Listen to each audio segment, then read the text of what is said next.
कुल देवी को प्रणाम। मित्रों, व्यूअर्स, सब्सक्राइबर्स को नमस्कार। तो आज हम बहुत ही इम्पोर्टेंट कंप्लीट कोर्स शुरू करने जा रहे हैं, जिसके बारे में कि ये काफ़ी लंबा चलेगा कोर्स। लाल किताब का अभी हम बेसिक कोर्स शुरू कर रहे हैं, फिर एडवांस कोर्स आपको कराया जाएगा। आप ये देखेंगे नॉर्दर्न इंडिया में लाल किताब बहुत ही प्रसिद्ध है, क्योंकि मैंने ना सारे सिस्टम्स देख लिए हैं कि क्या नाम है, साउथ में भी जितने सिस्टम चल रहे हैं, केपी एस्ट्रोलॉजी, नक्षत्र एस्ट्रोलॉजी, सभी तरह की एस्ट्रोलॉजीज देख ली हैं। जो स्टीक प्रेडिक्शंस लाल किताब के अंदर है वो कहीं नहीं है, और जो उसकी रेमेडीज हैं they are very very effective. It is my long experience about all these things. तो मैं कहना चाहूंगा कि कोई भी ज्योतिषी को अगर कामयाब होना है तो लाल किताब के बिना वो कामयाब नहीं हो सकता है, क्योंकि लाल किताब के जो बेसिक रूल्स हैं वो आपको एक ही दृष्टि के अंदर आपको बता देंगे कि हाँ, इस पत्री में ये दोष है, क्योंकि आपको वो चीजें किसी और ज्योतिष में पकड़ नहीं आएंगी। हाँ, इसमें ये तो प्रॉब्लम है कि मैरिज का टाइम क्या है, नौकरी का टाइम, ये चीजें तो इसमें इतनी एक्यूरेटली नहीं आती हैं। परंतु जो आपको मैरिज लाइफ ठीक होगी नहीं, नौकरी ठीक रहेगी कि नहीं, उसके अंदर उनके क्या उपाय हैं, क्या रेमेडीज हैं, ये लाल किताब के बिना नहीं चल सकते आप। मतलब रिलेशनशिप, जो प्रोफेशन, जिंदगी के अंदर कोई रोग बीमारी, उनके क्या सॉल्यूशंस हैं, ये सारी लाल किताब नहीं है। ये आपको, और वहाँ सिंपल, ये आपकी लाइफ में एक डिसिप्लिन सिखाती है। आपको पता है भाई किसको अंडा मीट शराब सूट करेगी नहीं करेगी, मंदिर जाना, आपको इन चीजों की वैल्यू जो है सारी भी धार्मिक स्थानों पे विजिट करने का क्या है, फ्री की दारू पिए तो उससे क्या नुकसान हो जाते हैं, किसी की जमीन मार लिया आपने, किसी का हक मार लिया, वो कैसे आपके कर्मों के अंदर आके बैठ जाते हैं और कैसे आपको वो नुकसान देती हैं चीजें। किसी की आपने थोड़ी सी भी जमीन मार ली, वास्तु में भी आता है कि वास्तु दोष लग जाता है। कैसे पिछले पितृ ऋण, शुक्र का ऋण, ये सारे पिछले कैसे चलते आ रहे हैं आपकी पत्री के अंदर, कैसे दिखाई देंगे आपको। कुछ चीजें जो कि कहीं एक्सप्लेनेबल नहीं है लेटेस्ट एस्ट्रोलॉजी के सिस्टम्स में, कि पितर ऋण ये कैसे बनता है, क्या उनके उपाय हैं। बहुत सी चीजें ऐसी हैं जिनको आदमी नहीं सेटल कर सकता और किसी ज्योतिष के अंदर। तो इसलिए लाल किताब बहुत ही इंपॉर्टेंट है। आज हम बेसिक एक लेक्चर आपको, फर्स्ट लेक्चर देने लगे। अगर आपको इसको ध्यान से नोट कर लिया और इसको आपने कंठस्थ कर लिया तो आपको आगे फिर सारी लाल किताब समझ में आ जाएगी। बेस यही है लाल किताब का। और ये बड़े ही, जिन्होंने भी लिखी है वो बहुत विद्वान लोग रहे होंगे, क्योंकि आप वैदिक 10-20 साल पढ़ने के बाद भी आप प्रेडिक्शंस में उतनी आपके एक्यूरेसी और क्लैरिटी नहीं आती, आप प्रेडिक्शंस फिर भी नहीं कर पाते हैं। किसी को वैदिक पढ़ाना आसान है, बस अगर आप प्रेडिक्शन करना चाहें तो वैदिक से आप प्रेडिक्शंस नहीं कर सकते। परंतु लाल किताब सीखने के बाद आप पत्री को देखते ही प्रेडिक्शन कर लेंगे। इसको थोड़ा सीखना तो मुश्किल है, परंतु जब आप इस पर थोड़ी सी मेहनत करेंगे तो इतनी मुश्किल भी नहीं है। तो आज हम फर्स्ट चैप्टर शुरू कर रहे हैं, बेसिक जो कि चैप्टर है हमारा। इसके अंदर सबसे पहले हम आपको राशियां, जैसे कि वैदिक में भी हैं 12 राशियां होती हैं। मेष राशि जो है, ये हम आपको चार्ट दिखा रहे हैं। इस चार्ट के अंदर राशि और उनके स्वामी दिखाए हैं। मेष का स्वामी मंगल है, वृष का शुक्र है, मिथुन का बुध है, कर्क का चंद्रमा है, सिंह का सूर्य है, कन्या राशि का बुध है, तुला राशि का मालिक शुक्र है, वृश्चिक का मंगल है, धनु का बृहस्पति है, मकर राशि का शनि है, कुंभ का भी शनि है, मीन का बृहस्पति है। तो ये हमने राशियों के हिसाब से आपको राशियां आपको बता दी। फिर आगे जो हमारे जो ग्रह हैं उनके सभी के स्वामी कौन है, उनके देवता कौन है, तो ये सेकंड चार्ट आपको दिखा रहे हैं, जिसमें सूर्य जो है उसके जो देवता हैं विष्णु भगवान है, चंद्रमा के जो है शिव जी हैं, मंगल के देवता हनुमान जी हैं, और बुध के जो है माँ दुर्गा है। इसको हम वैष्णो देवी के रूप में भी देखते हैं। बृहस्पति के देवता ब्रह्मा जी हैं, शुक्र के माँ लक्ष्मी है, और शनि के देवता भैरव जी हैं, जिन्हें बटुक भैरव जी भी कहा जाता है। जब आप माता रानी के मंदिर में प्रवेश करते हैं तो एक तरफ हनुमान जी की मूर्ति लगी होती है, दूसरी तरफ भैरवनाथ जी की। इन्हें बैठक भैरव भी कहा जाता है। इनके साथ कई बार कुत्ता भी दिखाई देता है। राहु की जो है माँ सरस्वती जी हैं और केतु के गणेश जी हैं देवता। तो अगले चार्ट में हम दिखा रहे हैं कुंडली के 12 घर। इसमें कुंडली के घर जहाँ लिखा हुआ है, इसके अंदर हम काल पुरुष की कुंडली लेते हैं। लगन को 1 नंबर ही लेते हैं लाल किताब के अंदर हम। इसके अंदर राशि कुछ भी लिखी हो, हम 1 से काउंट करेंगे इसको, क्योंकि इनके अंदर हम राशियों की बात नहीं करते, हम घरों की बात करते हैं। जैसे 10वें घर के जहाँ 10 नंबर लिखा हुआ है उसको हम 10वां घर ही देखेंगे। 11वें की बात करेंगे, जहाँ 11वां घर लिखा है उसको देखेंगे। 5वां घर जहाँ लिखा हुआ है 5वां घर की बात करेंगे। ये राशियां दिखाई हैं, राशियां वहां पे कोई भी हो, हमें उससे कोई मतलब नहीं है। जो राशियां दिखा रखी हैं 7 वाले चार्ट में, राशियां 5 से शुरू है, लियो से 5, 6, 7, 8, 9। तो किसी भी चार्ट में ऐसा होगा हम 5 की जगह 1 ही लिखेंगे और 6 की जगह 2 लेंगे, 7 की जगह 3। तो हम ये भाव गिनेंगे, राशियां नहीं गिनेंगे। एडवांस लेवल के अंदर इनको लिया जाता है। राशि और लगन का महत्व तो होता है। लगन जो होता है ये हमारा वर्किंग कराता है। लगन की जो खासियत होती है उसी के अनुसार हमारा काम करने का तरीका होता है। जैसे अगर लगन सिंह है तो शेर की तरह काम करेंगे, वृषभ है तो बैल की तरह काम करेंगे। तो लगन जो है वो आपकी वर्किंग स्टाइल और हाव भाव जो है वो दिखाता है। कर्म करने का जो स्टाइल है वो उसके हिसाब से होगा। और जो आत्मा का जो नेचर है, जो हमारे इनबिल्ट करेक्टर हैं, जैसे अगर किसी की राशि वृषभ है और उसका नक्षत्र रोहिणी है, तो उसके अंदर भगवान कृष्ण के गुण जैसे दिखाई देंगे, दयालुता, विपरीत लिंगी का आकर्षण। तो ये चीजें आपको दिखाएंगे, माफ करने की प्रवृत्ति।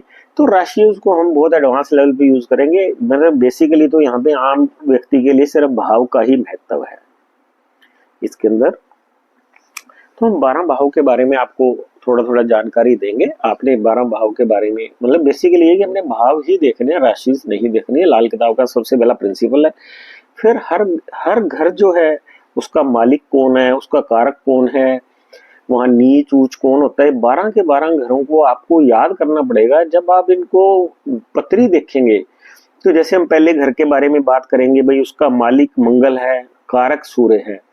तो मंगल और सूर्य हम पहले घर में नीचे माने जाएंगे कि मंगल और सूर्य वहां बैठे ही हैं। बुध वहां पे आएगा ऊपर, तो उसका मंगल के साथ दुश्मनी है, सूर्य के साथ उसकी मित्रता है, तो उसके हिसाब से प्रेडिक्शंस बनेंगी। शुक्र आता है तो उसकी सूर्य के साथ दुश्मनी है, मंगल के साथ न्यूट्रल है। तो ये सारी की सारी चीजें हम जो भी ग्रह को एनालाइज करेंगे, जो हम बेसिक उनके कारक, उनके उच्च नीच, वहां पे किन किन ग्रहों का प्रभाव है हर भाव के अंदर, उसके बारे में जिक्र करेंगे।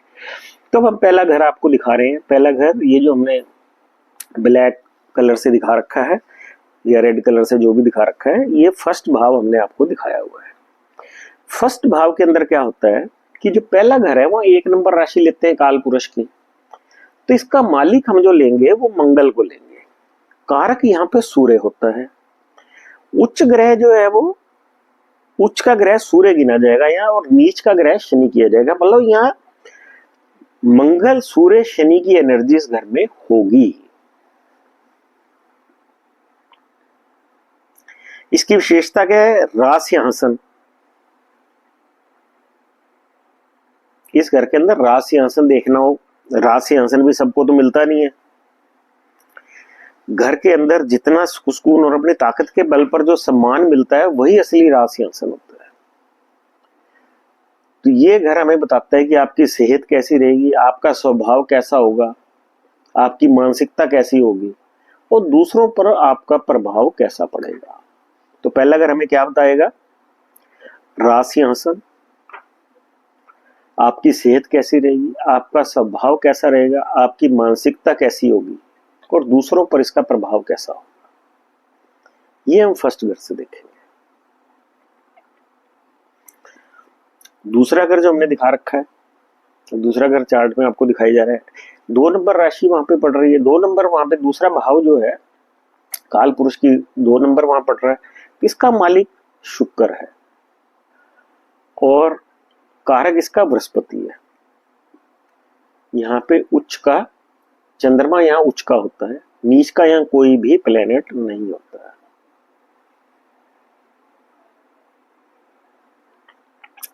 दूसरे घर की खासियत क्या है? धर्म स्थान है, ससुराल का है, कुनबे के सुख का है। कुनबा यानी जॉइंट फैमिली का है। रोज आने वाला पैसा, गल्ला, ये भी दूसरे घर से देखा जाता है। बोल वाणी, आपकी बोलचाल कैसी होगी? आपकी पैतृक संपत्ति, पैतृक संपत्ति तभी देखी जाती है, नौवां घर भी अच्छा हो तभी पैतृक संपत्ति आपको मिलती है। दूसरा और नौवां दोनों ही अच्छे होने चाहिए। तो हमने क्या देख लिया इसमें, इसकी विशेषताएं इस घर में क्या क्या देखेंगे? ससुराल, धर्म स्थान, कुनबे का सुख, रोज आने वाला पैसा, बोल वाणी और पैतृक संपत्ति। इसके बाद आ गया तीसरा घर। काल पुरुष की कुंडली में जो तीसरा घर है, 3 नंबर लिखा हुआ है। मालिक इसका बुध है, कारक इसका मंगल है। उच्च या राहु होता है, नीच यहाँ केतु होता है। ये पराक्रम का पक्का घर होता है, इज्जत मान प्रतिष्ठा का होता है। जो लोग राइटिंग करते हैं, जिनका लिखने का शौक है या जिनका प्रोफेशन लिखना है, उनके लिए भी तीसरा घर होता है। छोटे भाई बहन का भी यही घर होता है।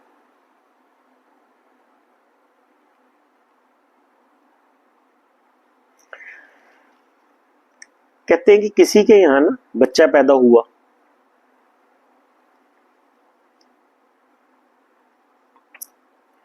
तो उसके 2 दुश्मन ग्रह वहां पे बिठा दो,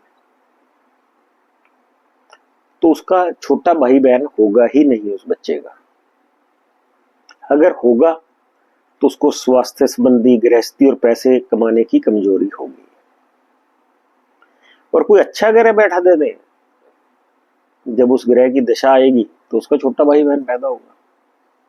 सिंपल सा तरीका है देखने का। थर्ड हाउस के अगर शुभ ग्रह बैठे हैं तो इज्जत मान प्रतिष्ठा, पराक्रम, छोटे भाई बहन, ये सारा कुछ होगा। नहीं तो नहीं होगा अगर दुश्मन ग्रह बैठे हुए हैं तो। सिंपल चीजें पहले आपने समझ ली, फिर आगे हम इनको डिटेल, इनकी ग्रामर के बारे में बात करेंगे। चौथा घर, काल पुरुष की कुंडली में चौथा घर। चौथा घर क्या है? ये भी बड़ा महत्वपूर्ण घर है। असली आत्मा का घर यही है। और इसके अंदर ग्रह बैठते हैं, सब कुछ होता है। लेकिन अगर ये घर खाली हो, लाल किताब के अंदर ये घर अगर खाली है तो 100 गुना बढ़िया फल देता है। लाल किताब कहती है कि चौथा घर आपका खाली होना चाहिए। It is very very important, इस पॉइंट को आप नोट कर लें। अगर यहाँ ज्यादा ग्रह बैठे हो तो इंसान को झूठ बोलने वाला बना देते हैं। ऐसा व्यक्ति बोलता बहुत है, ज्यादातर झूठ ही बोलता है। एक से ज्यादा ग्रह यहाँ बैठना ज्यादा शुभ नहीं माना जाता है। इसमें भी क्या है, मालिक चंद्रमा है, कारक भी चंद्रमा है। यहाँ पर उच्च का ग्रह जो बृहस्पति होता है और नीच का मंगल होता है। मंगल इसलिए होता है, मंगल आग है, चंद्रमा ठंडा बना है, इसलिए वहां पे जो है वो क्या नाम है, नीच हो जाता है।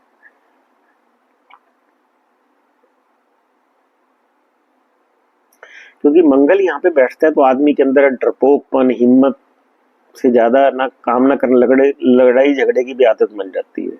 इसलिए मंगल को बुरा माना जाता है। परंतु अगर यहाँ मंगल शुभ हो तो पूरे परिवार के लिए सब कुछ अच्छा करता है। अशुभ मंगल हो तो पत्नी का सुख, काम काज, लाभ सबको खराब करता है।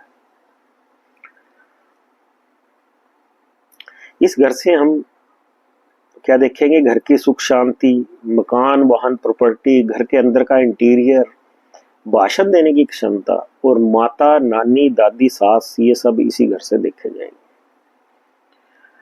कहते अगर किसी के भी चौथे घर में अच्छे ग्रह बैठे हैं तो उस आदमी के पास प्रॉपर्टी और गाड़ी जरूर होगी।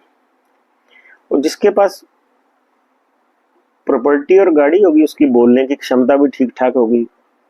कि जितने बेचारे होते हैं वो बोलते हुए भी घबरा जाते हैं, वो डर जाते हैं, कॉन्फिडेंस की कमी हो जाती है। और वो प्रॉपर्टी बनाएंगे भी तो बड़ी मुसीबतों से बनाएंगे। तो इसके कह सकते हैं कि जिस आदमी की बोलने पे पकड़ होगी उसके पास मकान, गाड़ी, सब कुछ होगा। जो आदमी ठीक से बोल नहीं पाता, इसका मतलब उसका चौथा घर डिस्टर्ब्ड है।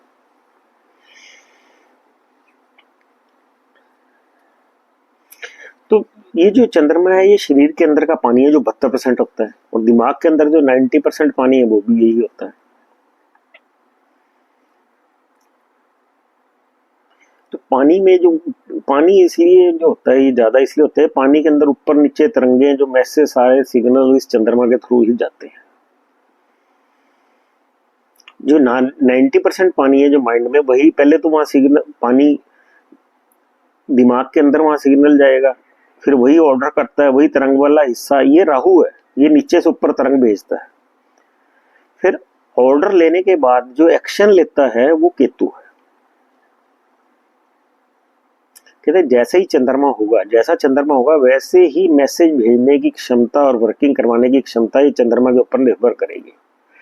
इसलिए कहते हैं कि रुपया, पैसा, प्रॉपर्टी, मन की सुख शांति, ये सब ये घर देता है। ये घर जितना अच्छा होगा उतने ही अच्छे फल देगा। परंतु यहाँ पे ये कहते हैं, बार बार कहते हैं कि अगर ये चौथा घर खाली है तो ये बहुत अच्छा होता है। चौथा घर खाली हो तो व्यक्ति के पास ये सारी चीजें अपने पास आ जाती है। अब हम पांचवें घर की बात करेंगे। पांचवें घर का मालिक सूर्य है, कारक बृहस्पति है। पांचवें के अंदर कोई भी ग्रह उच्च या नीच नहीं होता। मतलब सूर्य के दुश्मन ग्रह जब पांचवें घर में आके बैठते हैं वो सूर्य को खराब करते हैं। इस घर के अंदर क्या आता है? पढ़ाई लिखाई, संस्कार, देश प्रेम, नौकरी छूटने का घर, संतान सुख।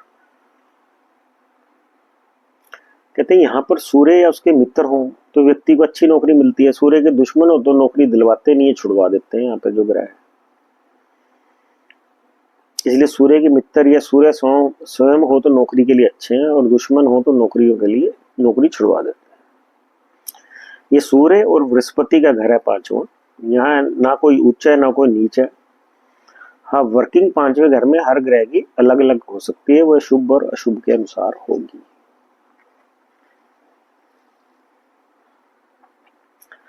अब हम छठे घर की बात करेंगे। छठे घर का मालिक बुध है, कारक केतु है। यहां पर बुध उच्च में बुध और राहु उच्च के माने जाते हैं। और यहाँ नीच शुक्र होता है, चाहे वो किसी भी राशि में बैठा हो।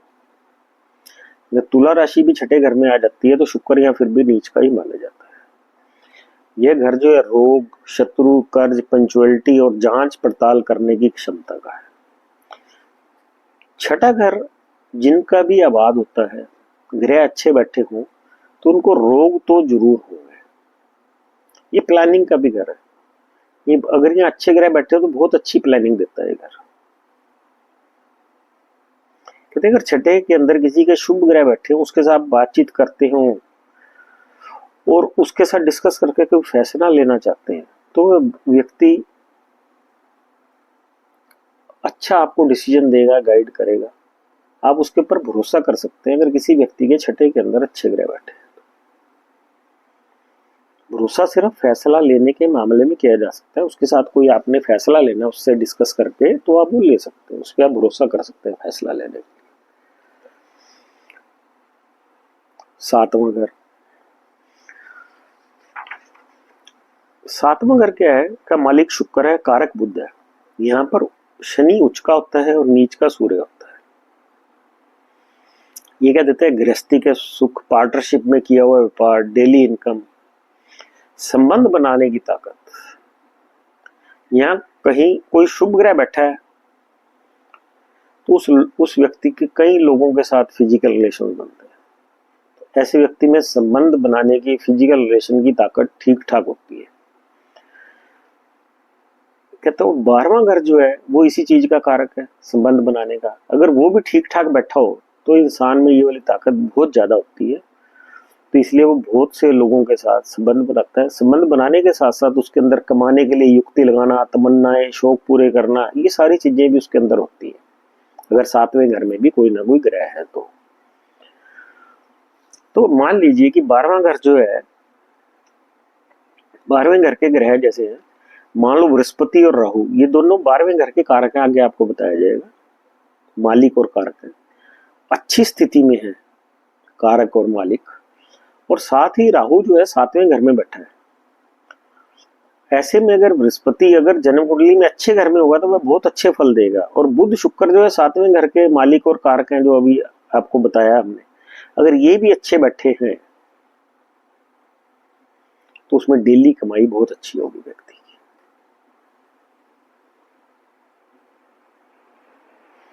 शुक्र बुध बृहस्पति ये सब अच्छे होंगे तो 7वें घर वाले की डेली इनकम अच्छी होगी। वो तो है ही है कि उस व्यक्ति के संबंध अच्छे होने से 7वें घर के बहुत लोगों के साथ बनेंगे, पर उसके अंदर कमाने की ताकत, ऐसे व्यक्ति के तमन्ना शौक बहुत होंगे। इसके बाद हम बात करेंगे 8वां घर। 8वें घर का क्या है, मालिक है मंगल। काल पुरुष की कुंडली के हिसाब से देखना हमने 8वां घर, और कारक है शनि। 8वें घर के अंदर उच्च का ग्रह किसी को भी नहीं माना जाता, या नीच जो है चंद्रमा को माना जाता है। कहते चंद्रमा 8वें घर के अंदर हो और उसके दुश्मन 10वें घर में हो तो ये लोग जो भी दारू पी के एक्सीडेंट कर लेते हैं ये उसी के योग होते हैं। कहते यहां पर चंद्रमा हो और दूसरे घर के अंदर अगर अच्छे ग्रह बैठे हो तो ये ऊपर की इनकम देता है। कहते ऐसे बच्चे के पैदा होने पर उसके बाप को बहुत अवसर ऊपर की कमाई के मिलते हैं। जो एक अचानक आया हुआ आइडिया है ये उसका भी घर है। अगर यहाँ शुभ ग्रह बैठे हो तो अचानक कोई आइडिया आके हिट हो जाता है।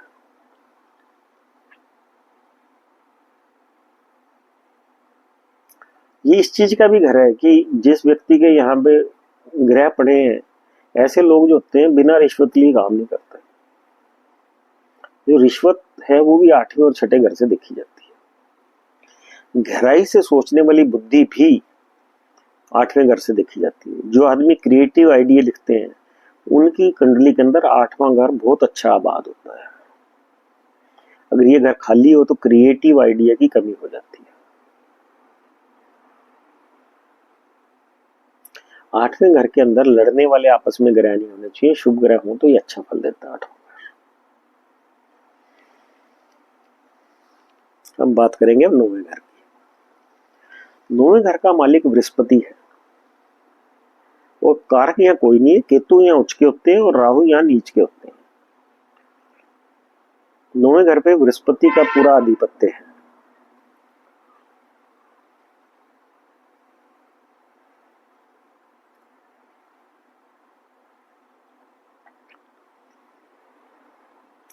यह स्थान भाग्य का स्थान है, पूर्वजों का घर है। ये हमने 2 लाइनों के अंदर इस घर को नहीं बताया जा सकता। इसको हम एग्जाम्पल के थ्रू बताते हैं कि कोई बच्चा पैदा होता है, उस वक्त बृहस्पति 9वें स्थान में बैठा हुआ है, कर्क राशि का मान लो बैठा हुआ है।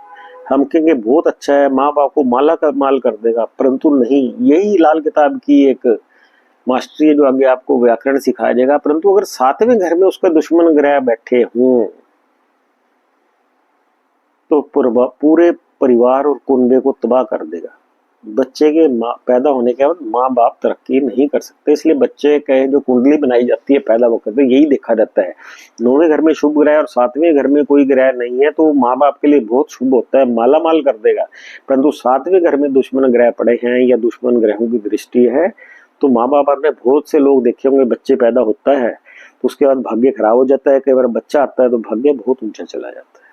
तो ये हम 9वें घर से देखते हैं। अब इसके बाद 10वां घर। 10वें घर का मालिक जो है शनि है। कारक भी शनि है। उच्च का ग्रह यहाँ मंगल होता है और नीच का ग्रह यहाँ बृहस्पति होता है। अब यहाँ पर व्यापार, नौकरी, राजनीति, कामकाज की जगह पर पड़ने वाला आपका प्रभाव, कामकाज में प्रबलता, पिता का घर। पिता का घर भाग्य स्थान भी है। कहते पिता पर जब निर्भर लोग हमने देखने, जब एक घर में पिता के ऊपर निर्भर लोग रहते हैं तो 9वां घर देखते हैं। जब पिता अपना काम करे, चाचा चाचू अपना काम करे, परिवार बड़ा हो, इकट्ठा हो, वह 10वें घर से देखा जाता है।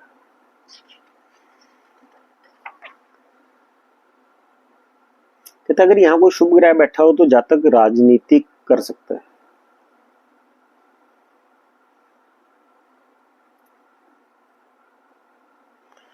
मतलब 10वें घर में शुभ ग्रह का बैठना राजनीति के अंदर सफल रहता है। 10वें घर को चाचा का घर भी कहा जाता है।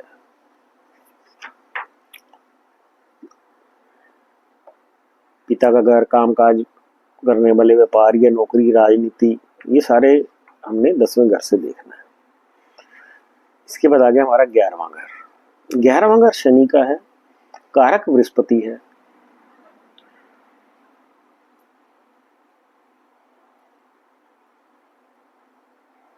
यह बच्चों की पैदाइश से संबंधित देखा जाता है।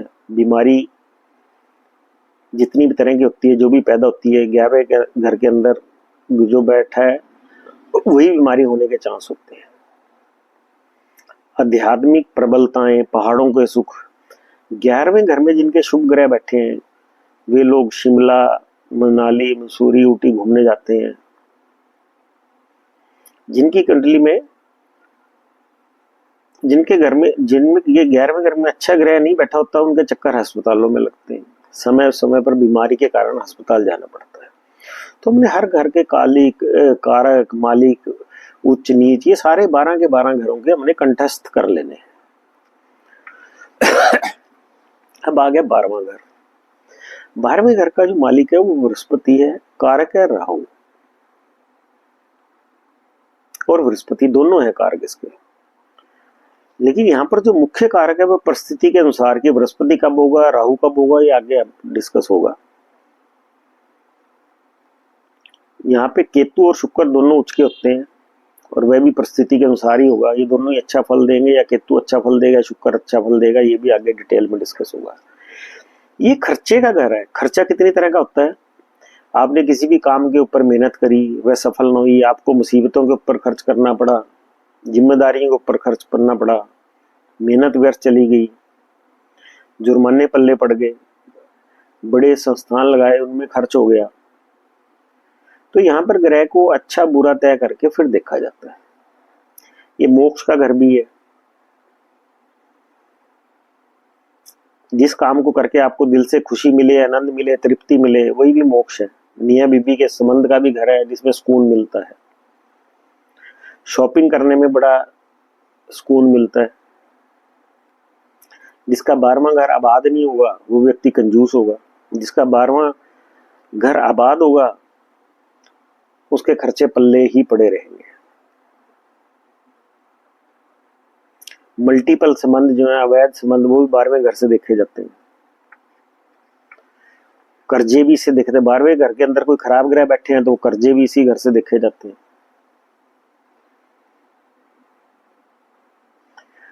तो छठे घर से भी हम कहते हैं कर्जे देखते हैं। कहते हैं 12वें घर के अंदर जो है व्यक्ति दिखावे के ऊपर खर्च करता है। ब्रांडेड आइटमों, ब्रांडेड घड़ी लेगा, चेन लेगा, दिखावे के अंदर वो शौकों पे खर्च करता है। कहता अच्छा बैठा हो तो भी खर्च करेगा, बुरा बैठा हो तो भी खर्च करेगा। कुल मिलाकर 12वें घर के अंदर बुरा ग्रह बैठा तो इंसान अपनी जिम्मेदारियों को इतना ज्यादा निभाता है कि वो कर्जे में आ जाता है। अच्छा ग्रह बैठा हो तो जिम्मेदारी बड़ी सोच समझ कर निभाता है, कमाता ज्यादा है और खर्चा कम करता है। तो हमने 12 के 12 आपको घरों के बारे में बता दिया। इनको आप कंठस्थ करें, ये बेसिक लेक्चर है। फिर आगे हम ये देखो ग्रहों की मित्रता शत्रुता का चार्ट आपको दिखा रहे हैं। इसके अंदर भी हम आपको बताएंगे बृहस्पति के अंदर, जैसे हमने चार्ट के अंदर बृहस्पति राहु सम दिखाए हुए हैं, तो ये भी आगे डिटेल में बताएंगे। मित्र, शत्रु, सम ये क्या है, इनको आगे कैसे, इनका भी क्या महत्व है। फिर एक चार्ट में आपको हमने उच्च ग्रह और नीच ग्रह दिखा रखे हैं। जैसे सूर्य पहले में उच्च का दिखा रखा है, चंद्रमा दूसरे में उच्च का दिखा रखा है, बृहस्पति चौथे में, केतु 9वें में, मंगल 10वें में। ऐसे नीच के ग्रह शनि पहले में, मंगल चौथे में, बृहस्पति 10वें में। तो ये सारे हमने कंठा, आपको चार्ट देखते ही पता लग जाना चाहिए किसी की कुंडली की कौन से उच्च है नीचे, इनके बारे में अब डिटेल में करेंगे।